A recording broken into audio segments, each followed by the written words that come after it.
ইসলামী bank news top 10। ২১ বছরে পদার্পণ বাংলাভিশনের বর্ণাঢ্য নানা আয়োজন চলছে চ্যানেলটির প্রধান কার্যালয়ে।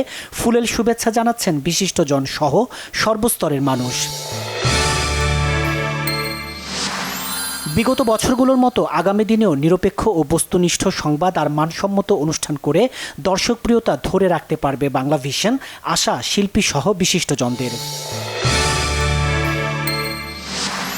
বর্তমানে দেশে ১,২৮,৯৩৯ মেট্রিক টন ডিজেল, ৭,৯৪০ মেট্রিক টন অকটেন, ১১,৪৩১ মেট্রিক টন পেট্রোল, ৪৪,৬০৯ মেট্রিক টন জেট ফুয়েল মজুদ আছে, জ্বালানি বিভাগের তথ্য।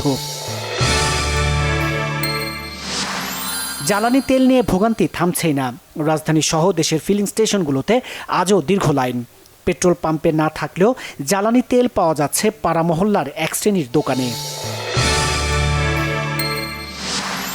জ্বালানি সাশ্রয়ের লক্ষ্যে শিগগিরই সারা দেশের স্কুলগুলোতে সশরীরে ক্লাসের পাশাপাশি অনলাইনেও ক্লাসের ব্যাপারে সরকার চিন্তাভাবনা করছে, জানিয়েছেন শিক্ষামন্ত্রী আনম এহসানুল হক মিলন।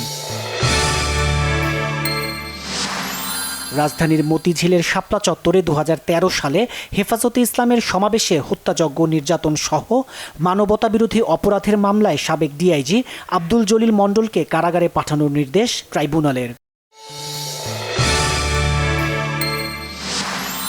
রাজধানীর বাইরে বিভিন্ন হাসপাতালে ধারণ ক্ষমতার অতিরিক্ত হাম রোগীর চাপ সামলাতে হিমশিম অবস্থা ডাক্তার, নার্স সহ স্বাস্থ্যকর্মীদের।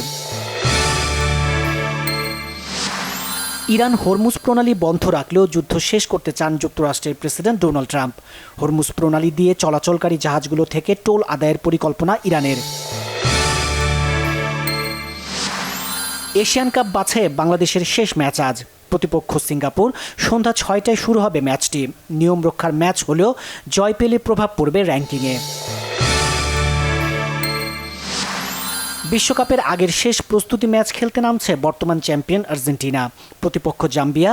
বুধবার ভোর ৫:৩০ মাঠে গড়াবে ম্যাচটি। যুক্তরাষ্ট্রের ফ্লোরিডায় সকাল ৬টায় মুখোমুখি হবে ব্রাজিল ও ক্রোয়েশিয়া।